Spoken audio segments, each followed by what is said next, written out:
은혜 받을 하나님의 말씀은 사무엘상 13장 8절에서부터 15절까지 말씀입니다.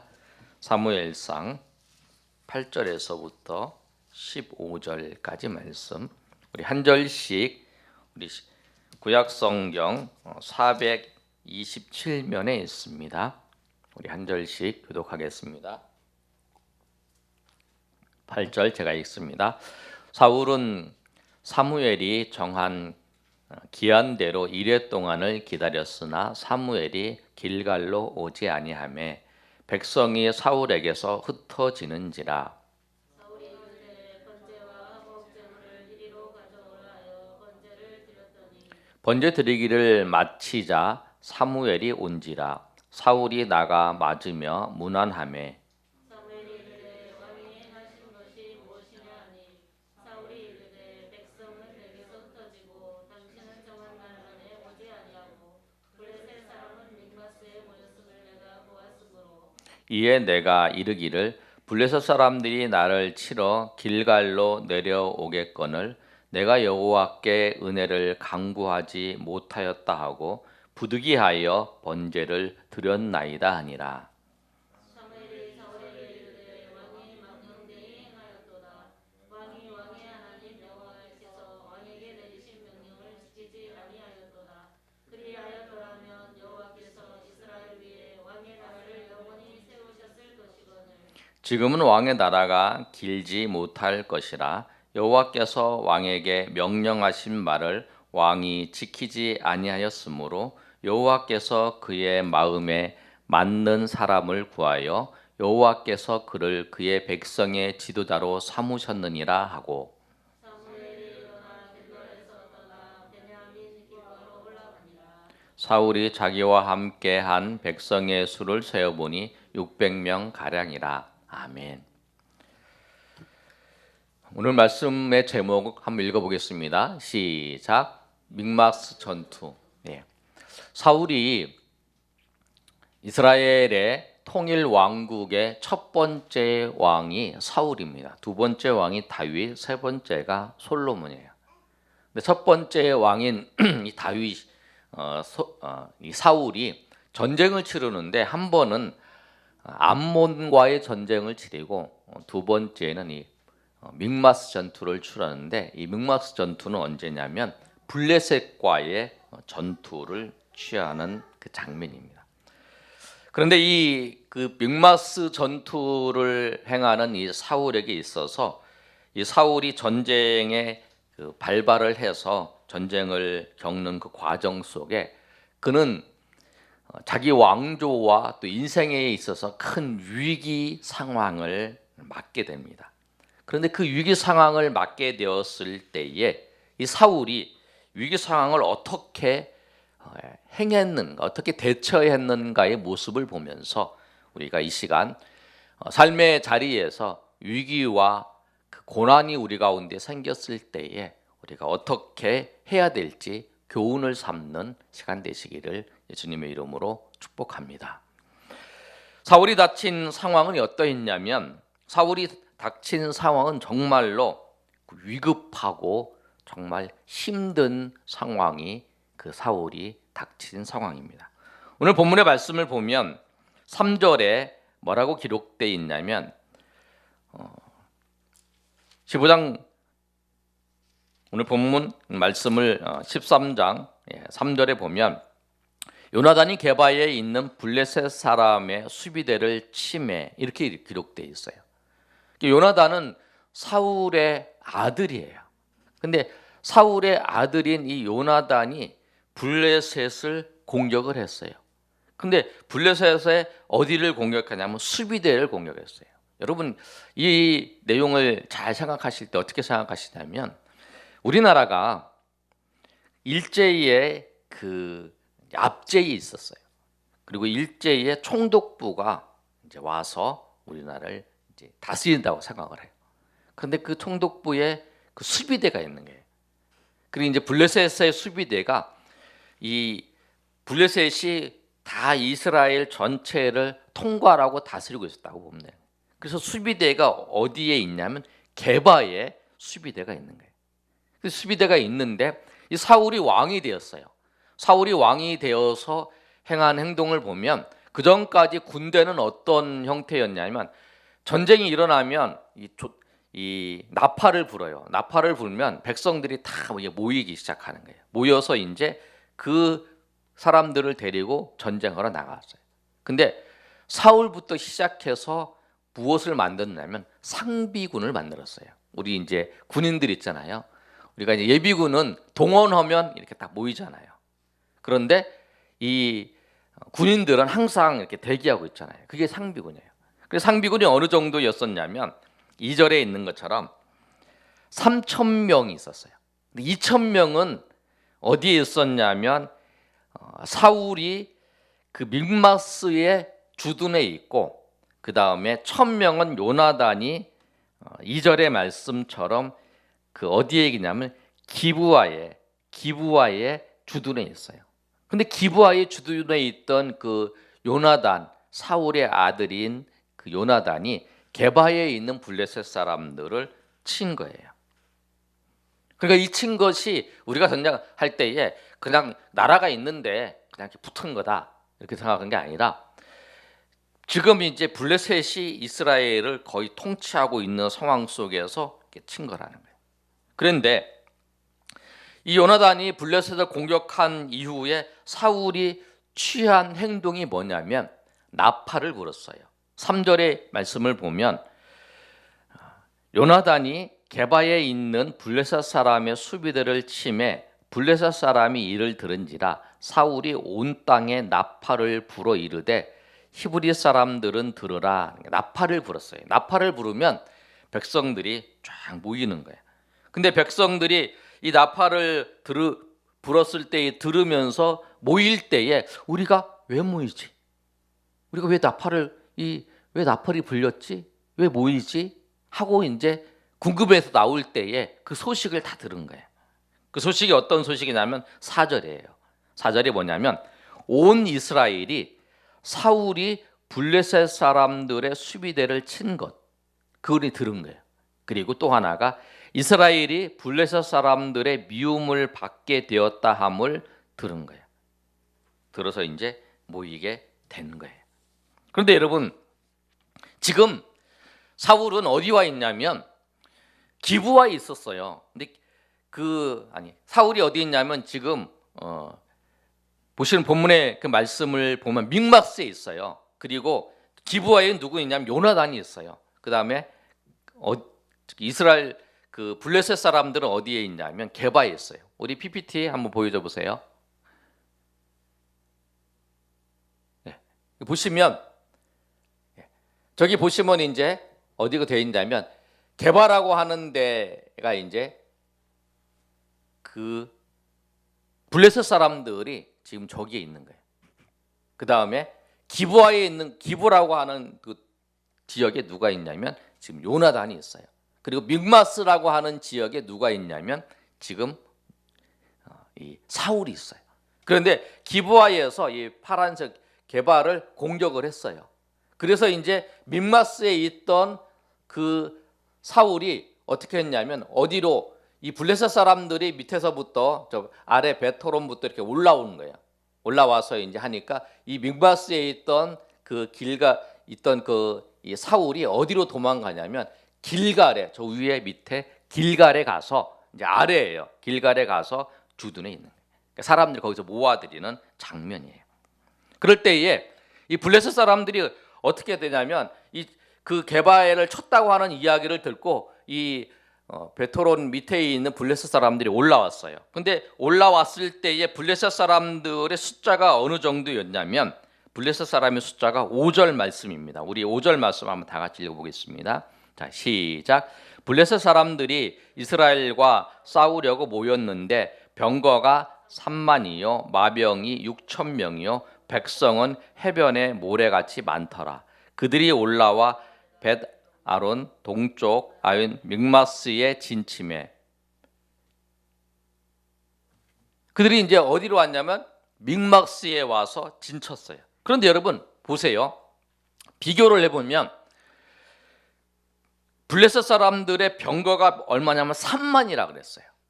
근데 병거가 3만인데 이스라엘에는 병거가 어느 정도냐? 없어요. 하나도. 블레셋의 마병이 6만 명이에요.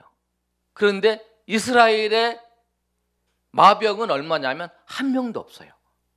그 다음에 보병, 이스라엘의 보병은 얼마냐면 3천 명이에요. 지금 전부가. 그런데 그 블레셋의 보병은 얼마냐면 해변의 모래같이 많다라는 거예요. 그러면 무기는 어느 정도 되나?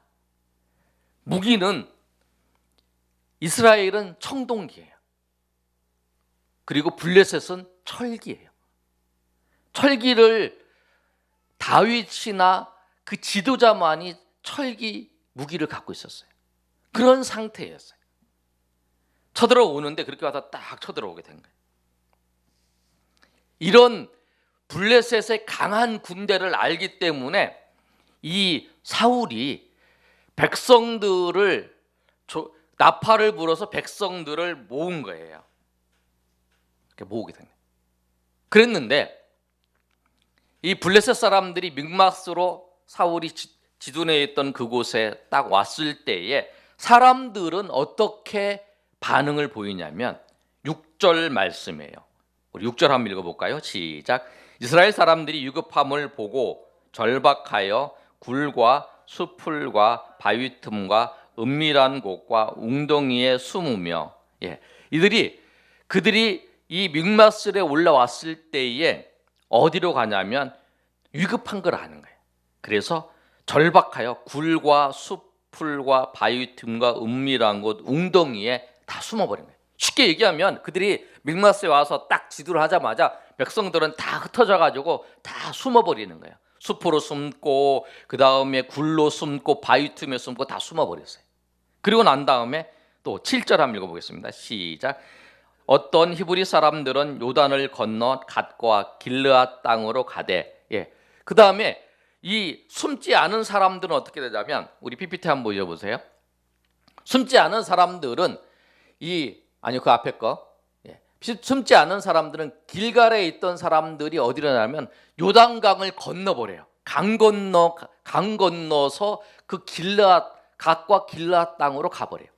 강을 건너서 도망가 버리는 거예요. 완전히 도망가 버리는 거예요. 그런 상태에 있다라는 거예요. 그런데 이런 상태에 있으면 전쟁을 하기 위해서 그 사울과 같이 모였던 사람들은 어떻게 되냐? 7절의 하반절에 보면 사울은 아직 길갈에 있고 그를 따른 모든 백성은 떨고 있어요. 그렇게 떨고 있는 그런 상태에 있다. 그러니까 지금 사울이 있어서는 위기에 독착한 거예요. 전쟁을 지금 블레셋이 이스라엘 백성들을 압박하면서 괴롭힌 것을 알기 때문에 내가 전쟁을 일으키면 많은 사람들이 그 핍박에서 그 압박에서 견디기 위해서 다 일어나서 블레셋을 물리칠 거다라고 하는 그런 마음이 있었던 거죠. 그리고 기본적인 군대 3,000명이 있었으니까. 그래서 한번 이제 해본 거죠. 그랬는데 사람들은 다 도망가 버리는 거예요. 그런 상태에 놓여져 있어요.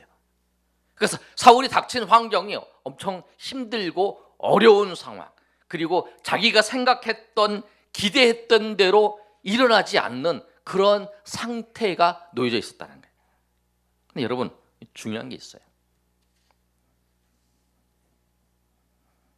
어려운 일이, 위기가 찾아올 때에 사람들이 드러나지 않고 있었던 그 내면의 깊은 것이 드러나는 거예요. 물이 이렇게 있어요. 겉에 보기에는 아주 깨끗해 보여요. 그러나 그걸 확 휘저으면 그 안에 있는 더러운 것들이 드러나잖아요. 그것처럼 위기가 닥쳤을 때에 그 사람이 어떤 사람인가, 그 사람의 내면의 깊은 곳에 무엇을 의지하고 있고 무엇을 바라보고 있는지 그것이 드러나는 거예요.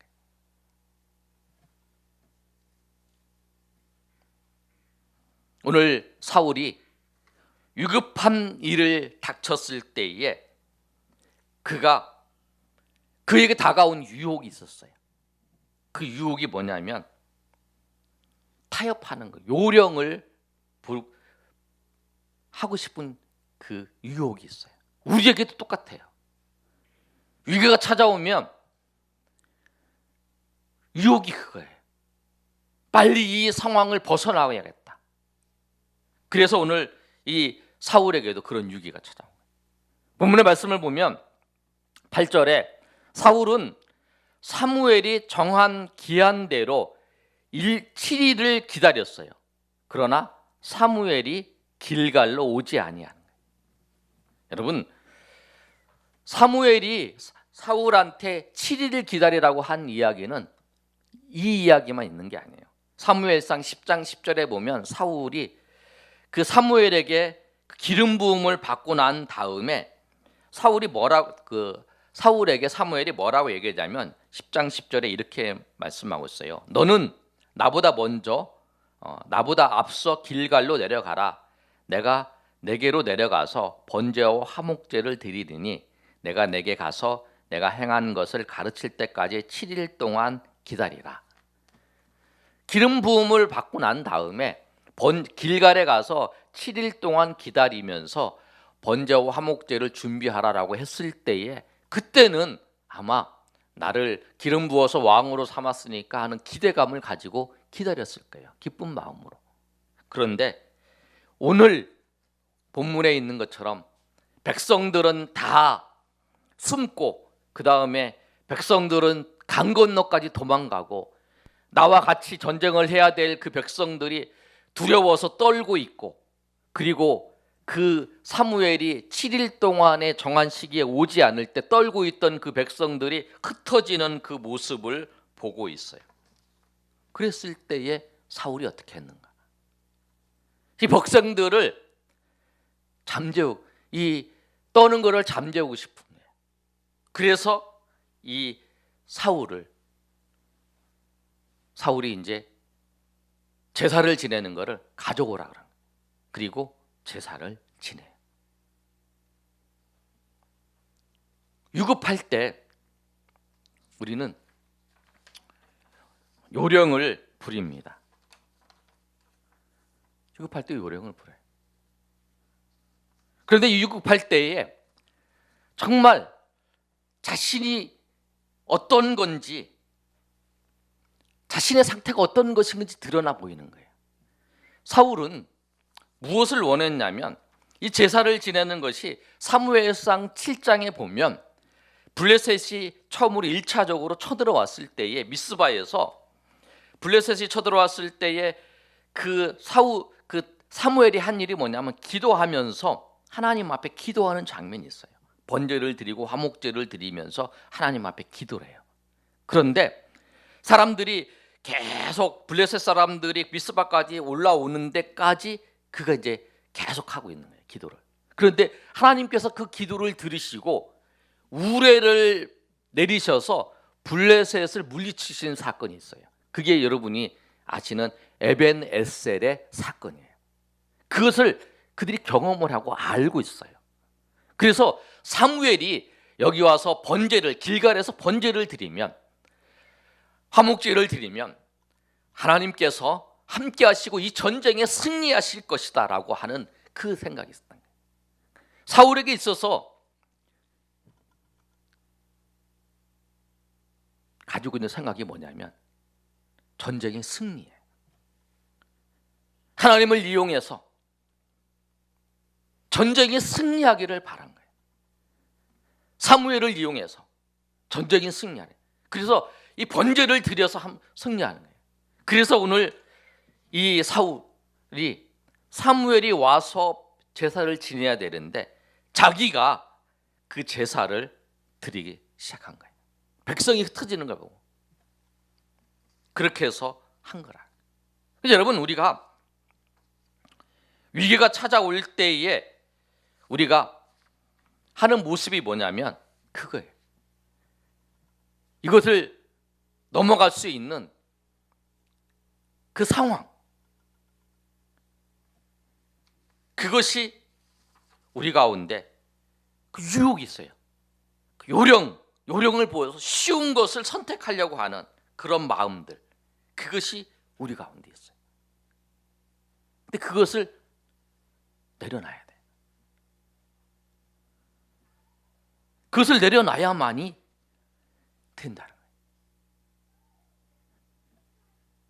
그리고 오히려 우리에게 위기는 뭐냐면 내가 무엇을 중심하고 있는지, 무엇을 바라보고 있는지, 내가 정말 내 내면 속에 깊이 내가 의지하고 있는 것이 무엇인지를 드러나게 하는 거예요. 여러분 가운데 위기가 여러분 생겼다고, 다가왔다 그러면 그 위기는 뭐냐면 여러분이 정말 의지하고 있는 것이 무엇인가를 드러내는 사건이에요. 사울은 번제를 드리려고 했고 사무엘을 요청했지만 그 이 목적이 전쟁에 승리하는 거였어요. 그리고 자기 왕권을 강화시키는 거였다. 우리가 그럴 수 있어요. 우리가 환경이 있을 때에 잘 드러나지 않아요. 그러나 위기가 닥쳤을 때에 정말 내가 정말 그 사람이 정말 붙잡고 있고 의지하고 있고 그 사람이 정말 중심하고 것이 무엇인가가 드러나는 거예요. 여러분 이 사건들도 그래요. 여러분 그 사람이 정말 의지하고 있는 게 뭔지, 그리고 그거에 맞춰서 하고 싶어하는 거예요. 그 사무엘이 오지 않아서 번제를 드렸어요. 그리고 사무엘이 책망합니다. 내 나라가 길지 않을 것이다. 그런데 여러분 나중에 보면 이 전쟁은 흩어졌지만 이 전쟁에 하나님께서 승리하게 하세요. 이 전쟁이 결국은 승리하세요. 그러니까 우리가 정말 그 사건을 통해서 우리의 위기와 어려움이 닥쳤을 때에 내가 정말 의지하고 있는 것이 무엇인가를 하나님께서 드러내실 때 우리가 정말 하나님 앞에 감사해야 합니다. 그리고 내가 하나님 말고 다른 것을 의지하고 있다라고 하면 그것을 발견했을 때에 그 자리에서 돌이키고 나와서 하나님을 의지하고 하나님을 바라보시는 저 여러분이 되시기를 소망합니다. 여러분 그러면 사울은 이 상황 속에서 정말 요령을 부리고 타협을 했지만 우리는 어떻게 해야 되는가? 우리는 상황이 어려울수록 요령보다는 하나님의 말씀, 원칙을 따라서 해야 된다는 거예요. 백성이 흩어져요. 백성을 붙잡기 위해서 제사 지르는 게 아니라 백성이 한 명만 남을지라도, 내가 전쟁을 치러야 되는데 한 명을 남을지라도 우리가 하나님을 의지해야 돼요. 한 명밖에 없어요. 하나님을 의지하는 사람은 한 명밖에 없고 다 떠나가 버렸어요. 그러나 이 한 명이 남았을지라도 우리가 그렇게 해야 된다는 거예요. 환경이 어려울수록 우리는 요령을 부리고 환경이 어려울수록 타협할 수 있지만 환경이 어려울수록 우리가 원칙을 고수하고 하나님의 말씀을 고수해서 나아가야 되네. 세상은 유혹합니다. 우리에게 타협하고 우리에게 요령을 부리라고 유혹해요. 그런데 여러분 제가 이번 주에 2016년도에 한 드라마 하나를 봤어요. 내용을 보면 그거예요. 나중에 여러분 한번 기회 되시면 잠깐 보시면 되는데 욱시남정기라고 하는 드라마였는데 그 중소기업에서 이 작은 기업이 이제 잘 세워나가는 과정에 있어요. 근데 중소기업이 이 대기업에 이렇게 압박을 하고 하는 과정 속에서 이 과장이 그것을 이제 계속 원칙대로 해나가면서 이제 회사를 지켜나가는 거예요. 그런데 이제 그런 얘기를 해요. 안 되는 거 알면서 왜 그 회사를 지키려고 그러나? 그랬더니 그 대사가 그거예요. 뭐냐면 내가 안 되는 거 안다. 우리 무너질 거 안다. 그러나 내가 원칙대로 안 하면 나중에 후회할 것 같다. 그래서 내가 미련하지만 내가 원칙대로 하겠다. 그렇게 얘기를 해요. 참 그 내용을 보면서 제가 감동 받았어요. 여러분, 신앙에 위기가 닥쳤을 때, 어려움이 닥쳤을 때 여러분 바르게 원칙대로 해야 됩니다.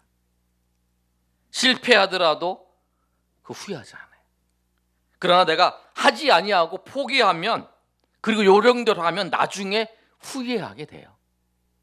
여러분, 한국 교회에 일제시대 때에 우리 신사참배의 사건이 있었어요. 신사참배의 사건이 있을 때에 교회를 지키기, 목사님들이 다 잡혀가면 교회를 누가 지키냐? 교회를 지키기 위해서, 그리고 그 고난받고 그 죽음 당하기까지 그렇게 할 거냐? 고개 한번 숙이면 되지.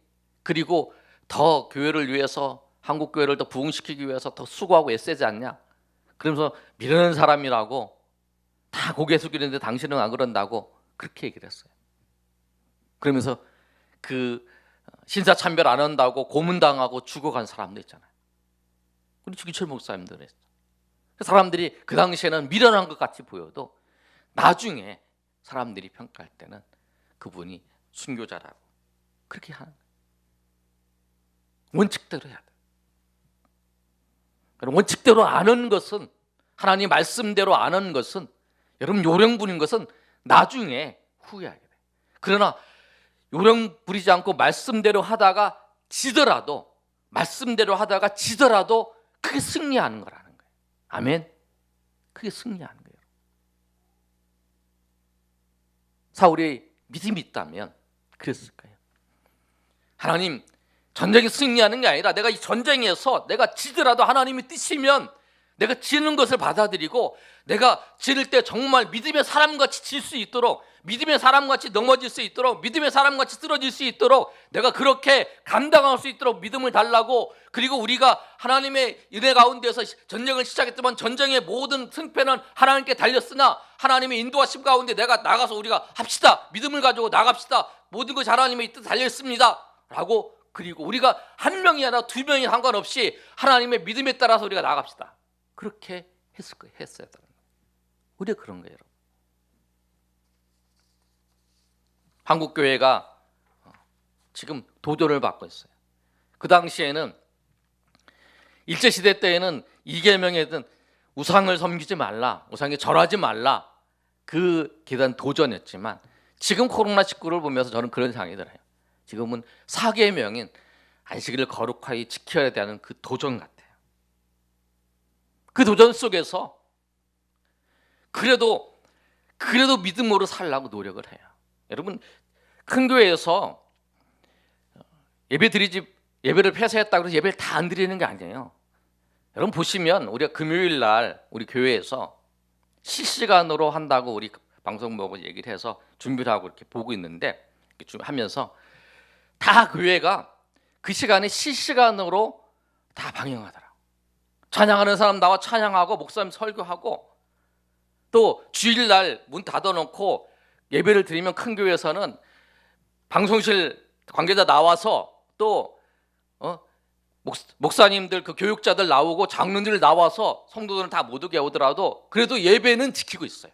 그리고 어떤 교회는 분당 우리 교회나 뭐 그 오륜교회 같은 경우에도 21일 특별 새벽 기도를 해요. 찬양도 하고 목사님 설교도 하면서 이걸 위해서 기도해요. 멈추는 게 아니라 금요일 날은 또 금요 기도회라고 해서 실시간으로 다 나오지는 못하지만 나와서 기도하고 있어요. 어떻게 해서라도 지키려고 하고 노력하고 있다. 우리 작은 교회는 여러분,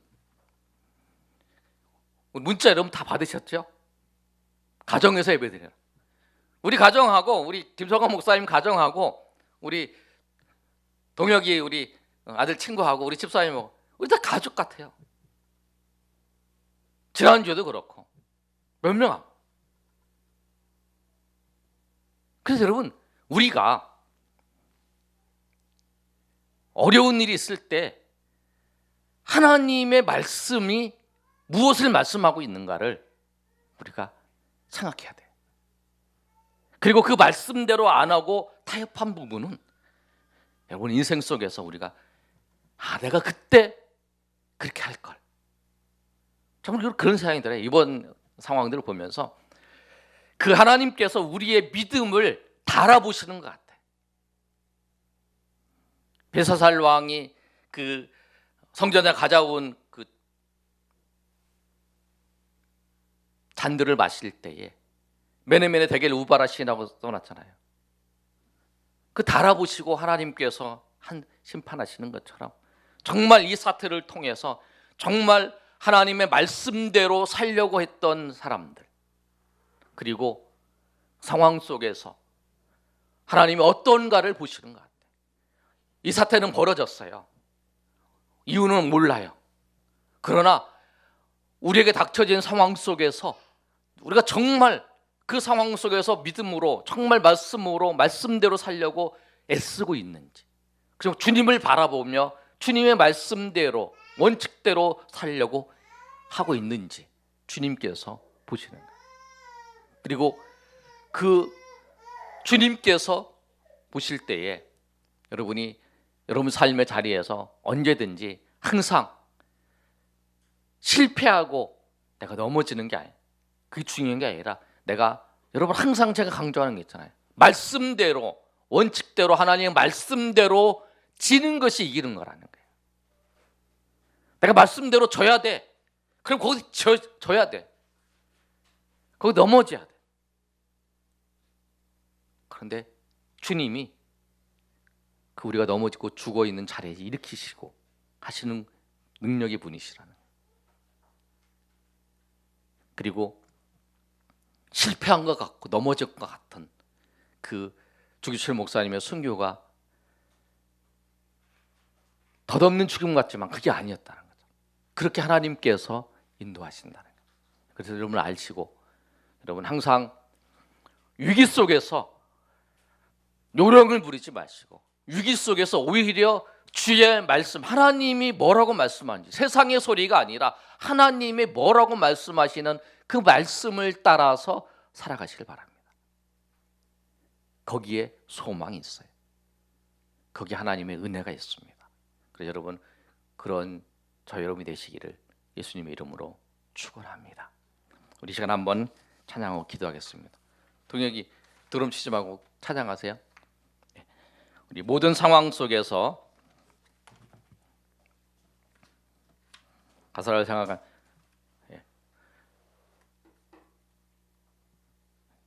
모든 상황 속에서 주를 찬양할지라. 주는 너의 큰 상급 큰 도움이시다. 주의 얼굴 구할 때 모든 상황 속에서 우리가 주를 찬양하고 주의 얼굴을 구하고 주의 은혜를 구하는 저 여러분 되시길 소망합니다. 우리 다 같이 일어나 찬양하겠습니다.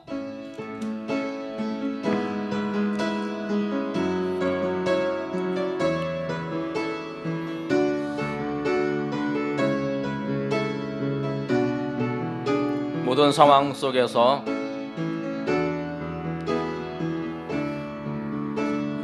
상황 속에서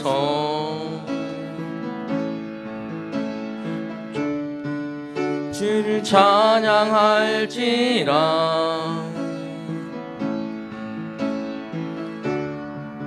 주는 너의 큰 도움이시라.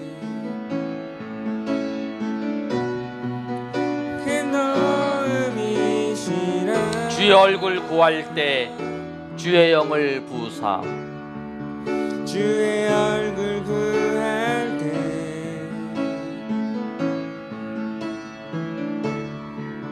주의 영을 부사. 크신 사랑 안에서 주를 보게 하소서. 우리가 이 상황 속에서 주를 볼 수 있습니다.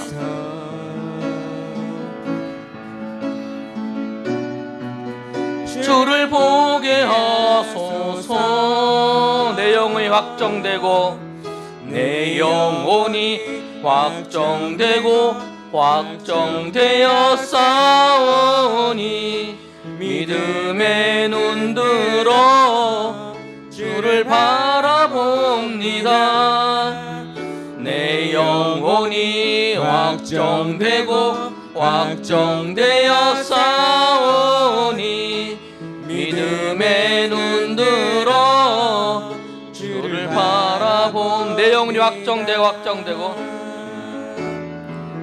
내 영혼이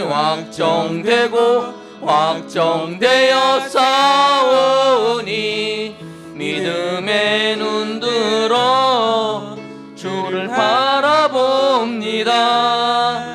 내 영혼이 확정되어 싸우니 믿음의 눈 들어 주를 바라봄. 모든 상황 속에서 주를 찬양할지라. 모든 상황 속에서 주를 찬양할지라. 우리는 모든 상황 속에서 주를 찬양을 바랍니다. 주를 찬양할지라. 주는 나의 큰 상급, 주는 나의 큰 상급, 큰 도움이시라.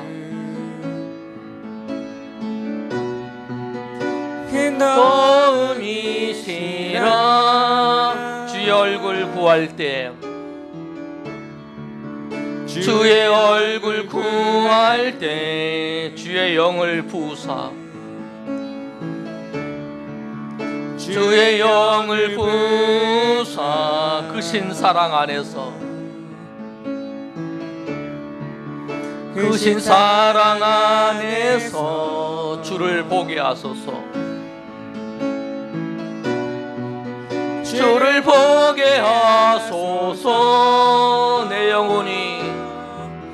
내 영혼이 확정되어 싸우니 믿음의 눈 들어 주를 바라봅니다.